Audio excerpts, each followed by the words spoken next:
250만 대구 시민들이 다시 힘차게 일어서는 대구 굴기의 원년으로 만들도록 하겠습니다. 더욱 대구 시민들은 자유와 I'd never seen you unkempt before. As you whispered, darling, close the door. Well, how have I not made a note of every word you ever said? 반갑습니다. 예. 이 대구까지 오시게 해서 죄송합니다. 아유, 아닙니다. 어쨌든 시간 내주셔서 감사합니다. 예. 대구 시장이 되신 게 벌써 한 8개월 됐습니다. 8개월.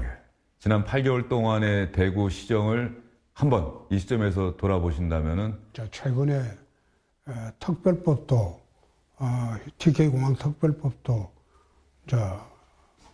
국회 상임위를 통과했기 때문에 네, 얼마 전에 통과했던 그렇죠. 예. 그래서 이제 이번에 TK 신공항 특별법에 그 법은 제가 처음 발의한 거는 3년입니다. 3년 전에 무소속 국회의원 됐을 때 2년 반 전에 발의를 했다가 이번에 그 법을 따듬어 가지고 다시 이제 통과를 시켰죠. 예. 주호영 국민의힘 원내대표 그렇죠. 대표 발의. 예. 그래서 대구시에서 그 법안을 다시 만들어 가지고 예. 그 주 대표 이름으로 이제 발의를 한 거죠. 예. TK 신공항을 정식으로 우리가 공항을 지금 만드는 목적 중에 가장 큰 목적은 한국 최초로 잠들지 않은 공항을 만들려고 합니다. 24시간. 예. 소위 커퓨 타임이라고 있어요. 비행 뜨는 걸 금지하는 시간이 예. 커퓨 타임이라고 다 있어요. 그래 커퓨 타임이 없는 24시간 잠들지 않은 공항을 만들어내면 세계에서 몰려드는 물류 여객들도 대구공항으로 올 때는 새벽 2시에 내릴 수도 있고 우리나라 굳이 시간 맞춰서 항공기 스케줄을 짤 필요가 없다는 거죠. 예. 자기 나라 스케줄로 들어오면 새벽 1시에도 들어오고 2시에도 들어오고. 그래서 TK 신공항을 만들 때는 그런 취지로 지금 만들려고 하고 있고 예. 그렇게 만들어나면 대구 경북공항 근처에 거대 경제권이 생길 겁니다. 산업단지가 유치가 되고 거기에다가 교육시설 그리고 문화시설, 의료시설 전부 투입도 할 거예요. 그래 되면 새로운 거대한 경제권이 대구 경북에도 하나 생기는 거예요. 예. 근데 지역마다 생기는 게 중요한 게 아니고 안보상의 이유로도 후방에 그런 공항이 반드시 하나 더 있어야 된다는 거예요. 어성군하고 군위군에 예. 군위군은 군위군에. 예, 군위군은 이번에 대구시로 편입이 됐잖아요. 예. 공항 때문에. 그래서 이미 거기에 한 그 수백만 평을 이미 토지거래 허가구역까지 다 고시하고 다 준비 다 해놨어요. 얼마 전에 홍준표 시장께서 우리 전 국민이 한번 같이 생각해 볼 만한 화두를 한번 던졌던 게 노인 연령을 도대체 몇 살로 해야 하느냐. 대구의 경우 지하철 무임 승차 65세에서 도저히 이건 안 되겠다. 70세로 차근차근 해서 70세로 올리겠다라고 한번 이야기를 하셨는데 그 이후에 결론이 난 게 있습니까? 아니면 일단 중단된 상태입니까? 통과됐어요. 예. 조례까지 다 통과돼서 사실 그 노인 연령은 이게 한 40년 됐죠? 그렇죠. 근데 40년 전보다 지금이 그때는 그게 평균 수명이 65세였는데 지금 84세가 넘었어요. 20년이 넘었어요. 네. 65세 노인 연령이라고 책정을 할 때 그때 평균 수명이 65세였는데 지금 84세가 돼버렸어요. 네. 100세 시대가 돼버렸어요. 그러면 노인 연령도 최소한 10년 이상 올라가야 됩니다. 그게 맞죠?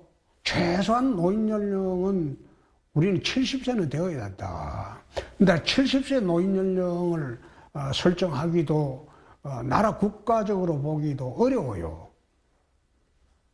지금 노인 세대가 지금 폭발적으로 증가하고 있고 그러니까요. 그리고 그 부양해야 되는 국가의 책무도 폭발적으로 커져가고 있는데 그래서 이거는 노인 연령 상향 조정하는 거, 이거는 국가적인 과제고, 상향 조정하는 과정에서 무임 교통 수단을 대구는 지하철뿐만 아니라 버스까지도 이제 무상으로 하기로 결정을 했어요. 버스까지도.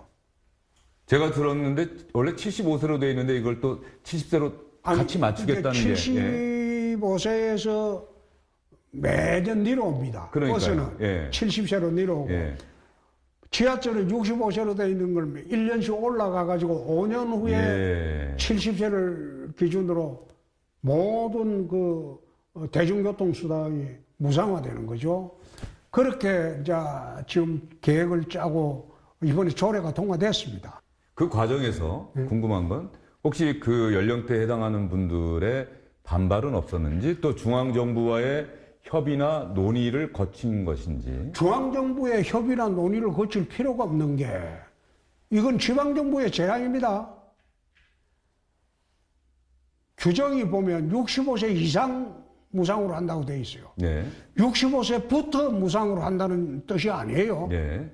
그 65세 이상 70세로 하건 75세로 하건 이건 지방정부의 재량이에요. 이 중앙정부와 같이 협의할 필요가 없어요. 응? 그리고 노인 세대의 대구 노인회하고도 협의를 할 때에도 버스를 무상으로 하는 판에 지금 대구 같은 경우는 지하철보다 버스를 더 많이 타요. 지하철 수송 분담률이 8%밖에 안 됩니다. 네. 버스는 한 17% 되고. 그래서 노인분들한테 혜택이 훨씬 더 많이 가는데, 그러니까 둘 다 하는데 연령을 조정하겠다. 이게 노인분들이 반발이 없죠. 자, 홍준표 시장님이 최근에 대구시정은 뭐 당연히 기본적으로 열심히 하시겠습니다만은 중앙정치, 특히 여당 내부 상황 관련한 글을 최근에 많이 올리셨는데 예. 최근에는 김재원 최고위원을 겨냥한 뭐 중앙에 있는 언론사 기자들은 아마 그렇게 기사를 많이 썼죠?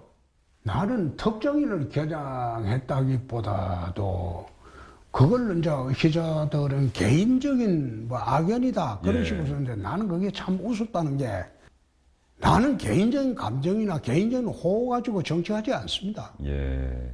옳고 그름을 이야기하는 거예요. 예. 응? 옳고 그름을 이야기하는데 그걸 지금 서로 말 못하고 시시하고 있으면 그게 정상적인 사회가 아니죠. 그리고 정상적인 정치도 아니고 예. 특정인이 그 잘못을 했으면 징치를 해야죠. 예. 응? 징치를 하고 그냥 좋은 게 좋다는 식으로 갈 때 정당이 서서히 무너지는 겁니다.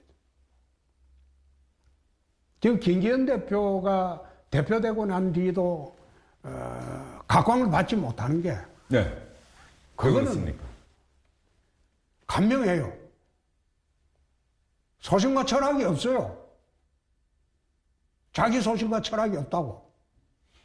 자기 소신과 철학이 있는 사람이 당대표가 돼가지고 카리스마를 갖고 운영을 하면서 소통은 하지만은 결단력이 있어야 돼. 예. 그걸 안 보여주니까 허지부지해지는 거지.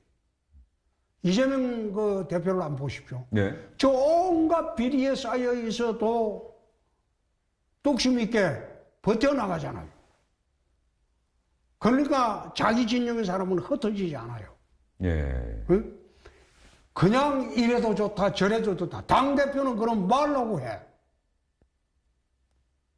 그런 당대표가 있으면 당원들이 깔을 봅니다. 내가 살피고 엿본다는 말을 썼죠. 예. 살피고 엿본다는 그거는 뭔가 하면 판사가 판결문을 쓸 때 보면 모든 판결물의 증거를 이래 거시해 놓고 딱 첫 시작이 살피건대 그랬어요. 그렇죠. 그죠? 예. 그 다음에 점검을 거시할 때 보면 이러이러한 점이 엿보인다 이랬어요. 예. 판사라는 직종은 살피고 엿보다가 끝나는 거예요. 그거는 정치에는 들어오면 그런 식으로 하면 안 돼요. 살피고 엿보다가 정치하면 그건 자기 정치가 없는 거지. 예. 김재원 최고위원은 반드시 이번에 따끔하게 징계를 해야 한다. 그냥 넘어오면 안 된다. 이준석 대표의 사례를 보라고. 이준석 대표는 당대표 하고 있을 때 얼마나 모질게 대들어서 징계를 했어요. 예. 근데 그때보다 더 망발을 했는지도 모르는데 그걸 갖다가 어떻게 넘어가요? 종려줬다는 식으로. 그러면 다른 사람이 똑같이 또 하면 그 징계할 수 있습니까? 이번에 대표 경선 과정 뭐 다 잘 아시겠습니다만 어쨌든 간에 김기현 대표가 지지율이 많이 떨어져 있다가 어쨌든 주류 이른바 윤핵관의 지지를 받고 주류 당원들의 지지를 받고 그러면서 서서히 올라가고 대통령실에서도 뭐 적극적으로 지원하는 것 아니냐는 그런 언론 기사도 상당히 많았었는데 그러한 과정들이 김기현 대표 지금 대표가 된 김기현 대표에게는 그러한 과정들이 오히려 더 큰 부담이 될 수도 있을까요? 그런 자세로 대표하려면 대표 그만둬야지. 예. 당 대표가 어떤 과정을 통해서 됐건 상관없어요. 당 대표가 되는 순간 그거는 과거는 잊어버려야 돼. 당 대표로서의 역할을 해야 돼. 그걸 못하고 흔들리면 자기 자리 차지 못하는 거죠. 그 허수아비 된 거지. 이번에 노동시간 개편 문제, 이 문제를 놓고서도 사실 대통령실에서도 고심이 많고, 그래서 다시 한번 국민들의 의견, 특히 MZ세대의 의견을 수렴해서 그 많은 국민들이 공감하는 방향으로 이 정책을 수립해 나가자라고 하는데, 어쨌든 노동부에서 처음에 발표를 했을 때 이게 소통하고 정책을 발표를 한 게 아니고 발표하고 그다음에 소통하려고 했던 것 아니냐. 이 과정에서 여당의 역할이 있었느냐라고 하는. 노동시간 69시간 69시간 개편하는데 그 전제가 노사 합의입니다. 예. 노사 합의 없이 그게 가능해요? 노사 합의를 해가지고 집중적으로 일할 시간에 열 몇 시간씩 일을 해도 좋다. 그 다음에 나머지 시간은 그 전체적인 시간을 분배를 어떻게 할 것인가 그 차이 아닙니까? 연구직 같은 데 종사하는 분들은 한번 보십시오. 밤새도 일하는 경우 많습니다. 그런 업종의 사람들은 집중적으로 10시간 일을 하고 그 노사 합의를 전제로 하는 거예요. 그 다음에 나머지 전체 시간은 늘어나지 않는다는 거예요. 그걸 제대로 설명을 하고 이렇게 할래 저렇게 할래 의견을 묻는 게 그게 맞지. 느닷없이 그래 발표를 하니까 젊은이들은 야 69시간 일하라고 한다. 죽으라고 일만 하라고 한다. 네. 그러니까 반대를 하죠. 그리고 한 달 휴가는 현실성이 떨어지는 아이디어다. 어느 회사가 그걸 보내주느냐. 그게 말도 안 되지. 예.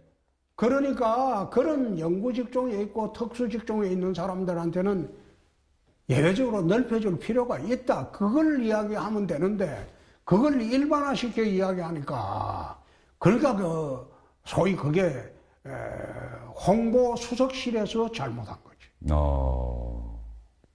그 홍보 수석이 그건 엉터리로 대처하는 거지. 그리고 당에서도 그거는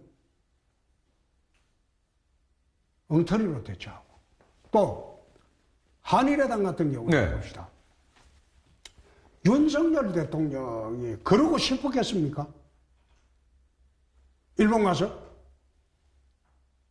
그렇게 이야기하면 굴욕 외교라는 소리 들을 것이라고 그 예상을 못했다는 바보지. 그럼 왜 굴욕을 했을까? 지금 북핵이 갈 때까지 다 가버렸어요. 네. 한미일 자유주의 동맹을 강화를 할 수밖에 없고 미국 측에서도 우리나라에 요구를 한다. 일본과 합의해라. 우리가 선택의 여지가 어디 있어요? 그리고 북중러가 똘똘 뭉쳐 있잖아요. 근데 한미일 자유주의 동맹이 같이 뭉쳐야지 이게 세력 균형이 될 거 아니에요. 근데 여기서 한일이 떨어져 나오고 미국하고 이상한 관계 되면 우리나라 혼자서 이게 북중러 사회주의 동맹을 핵동맹을 우리가 막을 수 있습니까? 그런 국가적인 난제가 있고 네. 또 경제 문제만 하더라도 중국하고 미중 패권 전쟁이 붙었는데 발도쳐가지고 우리가 입장이 지금 얼마나 난감합니까? 이런 상황에서 중국에 붙을 수가 있어요? 한미일 자유주의 동맹을 지금 강화하는 수밖에 없어요. 그렇게 윤석열 대통령이 그러고 싶었겠느냐 이 말이에요. 고급 정보는 대통령이 다 갖고 있어요. 예. 국민들은 몰라요. 그런데 그걸 갖다가 어떤 식으로든 대국민 홍보를 할지 생각을 했어야지. 일방적으로 그런 거는 한마디 말도 안 하고 말도 못하고 여당에서도 입 닫고 있고 홍보수석실에서도 뭘 하는지 내가 모르겠어요.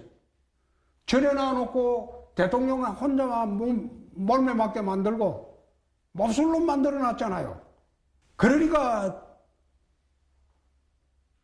대구에서 앉아 쳐다보기에 참 답답한 사람들이다. 예. 에? 예. 그 이준석 전 대표를 중심으로 한 이른바 천하용인 이번 전당대회에서 도전은 실패를 했는데, 그러니까 이준석 전 대표를 바라보는 국민의힘 여권 지지자들의 시각이 상당히 엇갈려 있는 것 같아요. 앞으로 이준석 전 대표가 내년 총선, 그 이준석 전 대표를 중심으로 한 신진 정치인들이 내년 총선에 도전할 수 있는지 여당의 이름으로. 저는 이준석 대표를 좋아합니다. 네. 좋아하고 상당히 타고난 사람이지. 근데 이 대표가 착각을 했죠. 어떤 착각을 했을까요? 우선 이준석이가 당대표 될 그 무렵에 우리 당의 세력들은 정권 교체를 간절히 원했어요. 네. 그러니까 우리 당을 정권 교체를 해야 되는데 전부 60, 70대 털딱들만 지지한다는 털딱정당이라고 오명을 씌워놨다고. 그러니까 우리 당원들이나 연세 드신 분들도 정권 교체를 위해서 필요한 게 뭐냐? 젊은 층이라. 그래서 이준석이를 뽑은 거예요. 정권 교체 때문에. 근데 이준석 대표는 자기가 잘나서 그게 된 줄로 착각했다 이 말이에요. 예.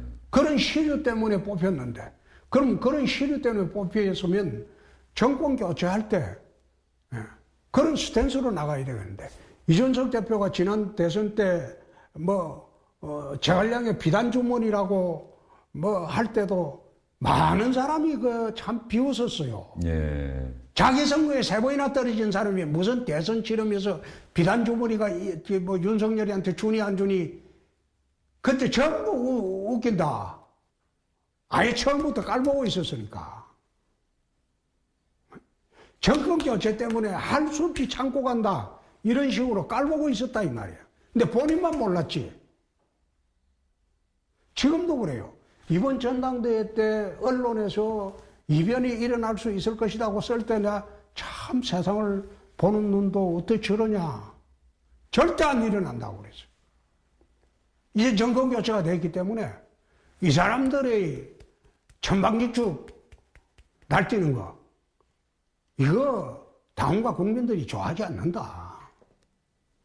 이젠 한마음이 돼서 됐어야 되는데 정권 교체 후에도 착각을 하고 덤볐다 이 말이에요.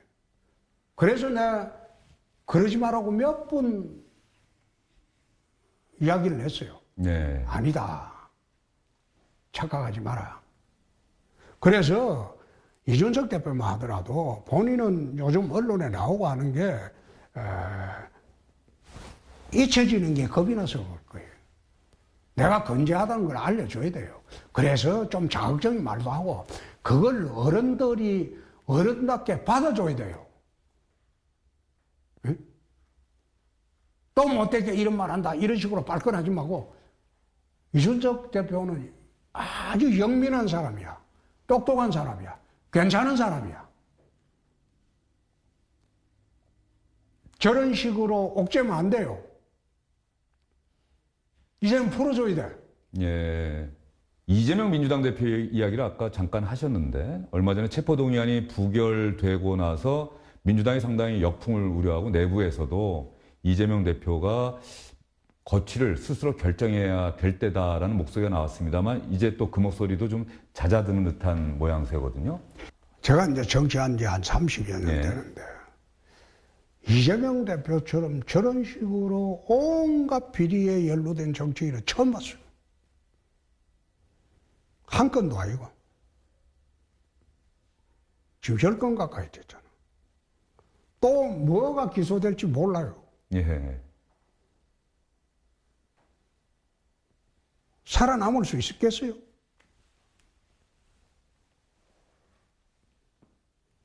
근데 민주당으로서 대안이 있습니까?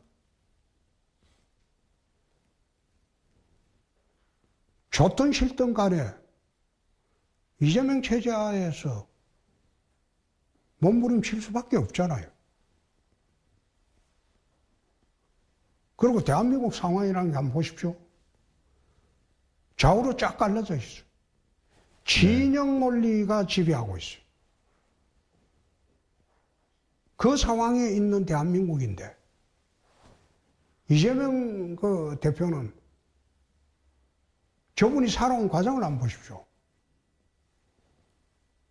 절대로 제 발로 안 내려옵니다. 죽든 살든 간에 이재명 체제로 갈 수밖에 없어요.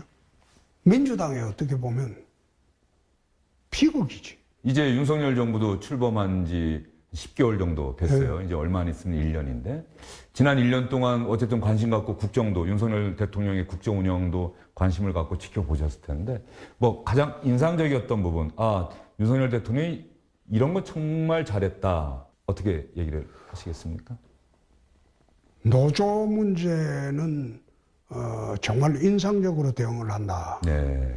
역대 정권에서 한국 사회의 노조 문제를 정면으로 저런 식으로 전공법으로 부딪힌 정권은 보수 정권에도 없었어요. 보수 정권에도.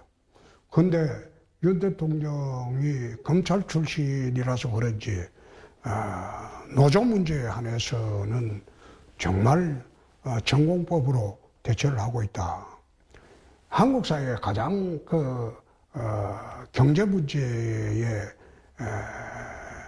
심각한 부분은 나는 강성노조 문제라고 봅니다. 예. 특히 제조업 분야, 금속노조, 이런 강성노조들이 있는 한 외투 기업들이 제조업하러 한국에는 들어오지 않습니다. 금속노조, 강성노조가 존재하는 한 절대 오지 않는다. 기업이 와서 성공을 했느냐? 마인드라가 와서 성공을 했느냐? 그거 보고 한국에 기가팩토리 공장 짓겠다? 그런 어리석은 결정을 할 앨런 머스크라면 벌써 망했다. 한국에 절대 안 온다. 네. 내가 그런 이야기를 한 적이 있어요. 강정노조가 지배하는 한 그 작업장에는 외투기업은 절대 오지도 않고 자본 투자를 하지도 않습니다. 그게 우리는 지금 만성이 돼서 강성노조에 만성이 돼가지고 주말에 강화문서 집회를 하면 저것들 또 하는구나 이렇게 넘어가는데 실제로 외국 기업들이 보는 눈은 절대 그걸 긍정적으로 보지 않아요. 네. 정부가 어떤 식으로 저 통제도 못 해주는데 우리가 가서 뭘 하겠냐? 그래서 강성노조를 정상화시키는 그 절차는 참 인상 깊게 잘한다. 난 그래 봅니다. 예. 예. 좀 아쉽다. 저 잘할 수 있었는데 옆에서 내가 함께 바로 옆에 있었다고 한다면 이런 조언을 한번 해줄 수도 있지 않을까 했던 그런 또 부분이 있었다고 한다면요.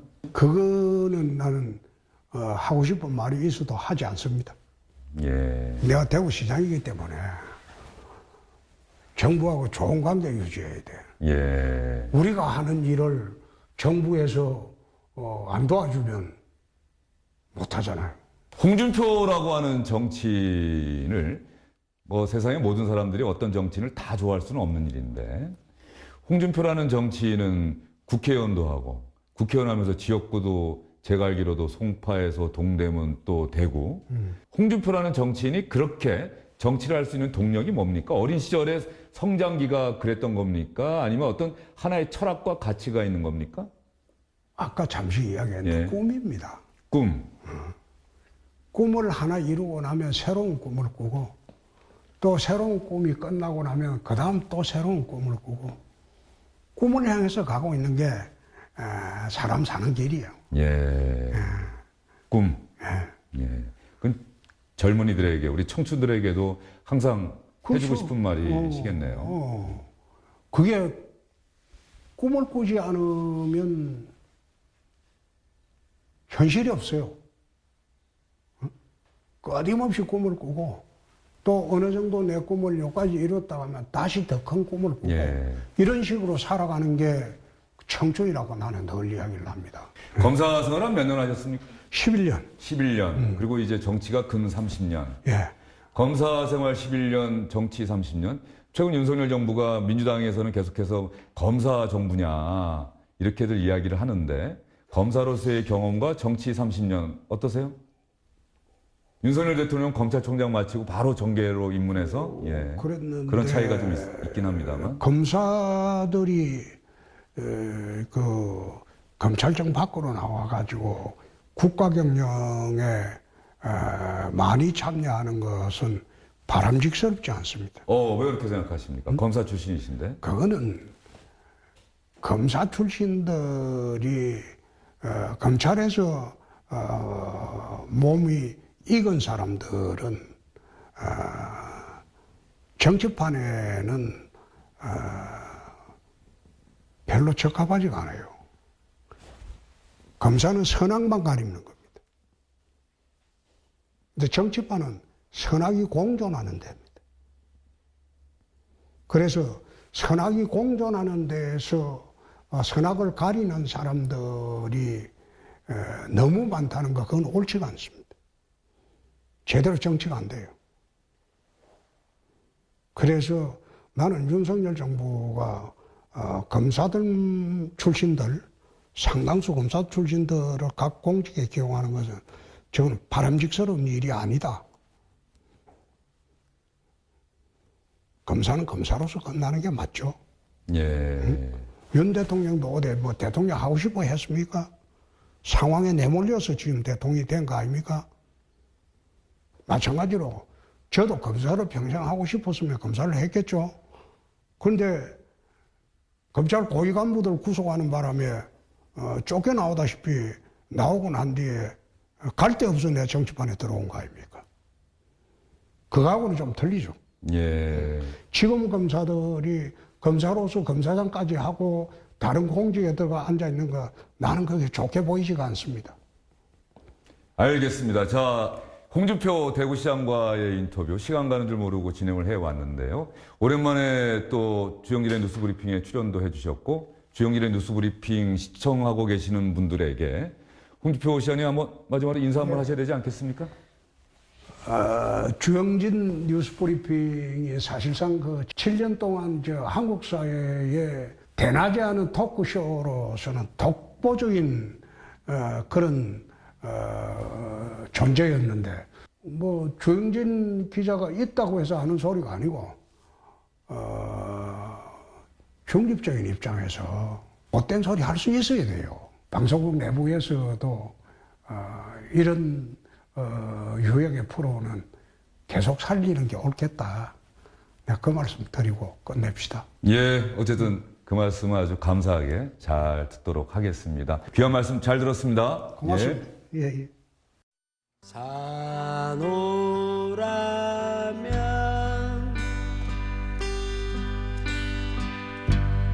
언젠가는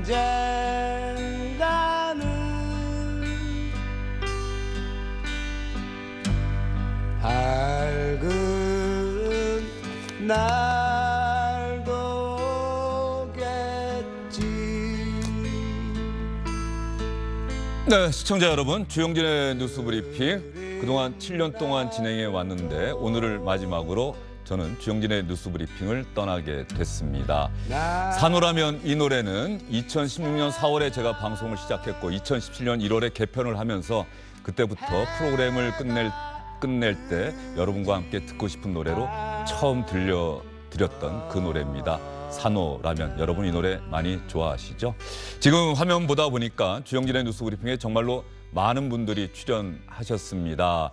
현직 대통령, 전직 대통령, 주요 정치인들, 유명한 스포츠 스타, 대중문화예술 스타, 그리고 평범하면서도 비범한 일을 해낸 우리의 이웃들, 주영진의 뉴스브리핑 진행하면서 가능한 한 여러분들에게 힘이 되고 위안이 되는 분들과의 인터뷰를 많이 하려, 그런 소식을 많이 전해드리려 애썼습니다만 7년을 마무리하면서 생각해보면 많이 부족했던 것 같습니다. 그럼에도 불구하고 주영진의 뉴스브리핑을 사랑해 주시고 시청해 주셨던 많은 분들, 때로 따끔한 비판의 말씀을 던져주셨던 모든 분들에게 감사의 말씀을 드리도록 하겠습니다. 그리고 주영진의 뉴스브리핑 화면에는 저 혼자 나갑니다만 정말로 많은 분들이 함께 만들었습니다. 함께한 모든 분들에게도 이 시간을 빌어서 각별한 감사의 인사를 드리도록 하겠습니다. 기자는 힘 있는 사람 앞에서도 당당해야 하고, 힘없고 가난한 사람들, 그리고 소수인 사람들에게는 한없이 따뜻해야 한다는 그 이야기, 제가 기자 생활을 시작했던 30년 전이나 30년이 흐른 지금도 여전히 유효하다고 저는 믿고 있습니다. 여러분도 아마 동의하시리라 생각됩니다. 홍준표 대구시장도 힘이 있는 사람들, 정권에 또 돈이 많은 사람들, 이런 사람들 앞에 못된 소리 언론은 해야 한다, 이렇게 이야기를 했는데 이건 쓴소리라는 이야기겠죠. 쓴소리를 해야 하는 언론이 존재해야 우리 사회가 더욱 건강해질 수 있다고 믿습니다. 주영진의 뉴스브리핑 다음 주부터는 현상욱 앵커가 진행을 하게 되고요. SBS 뉴스 8시 뉴스를 비롯해서 많은 앵커들이 바뀝니다. 새롭게 시작하려 합니다. 여러분들, SBS 기자들 정말 현장에서 열심히 취재하고 정파성에 치우치지 않고 공정하고 중립적인 뉴스, 여러분들에게 위안이 되고 도움이 되는 뉴스를 만들기 위해서 애 많이 쓰고 있으니까요. 앞으로도 SBS 뉴스 많이 사랑해 주시기를 각별하게 부탁드리겠습니다. 저의 기자로서의, 앵커로서의 여정도 아직 끝나지 않았고요. 앞으로도 계속될 것이라고 저는 믿고 있습니다. 그동안 주영진의 뉴스브리핑 사랑해 주신 시청자 여러분께 다시 한번 각별한 감사의 인사를 드리도록 하겠습니다. 시청자 여러분, 그동안 정말로 감사했습니다. 여러분들 덕분에 행복했고요. 앞으로도 더욱 열심히 하겠습니다.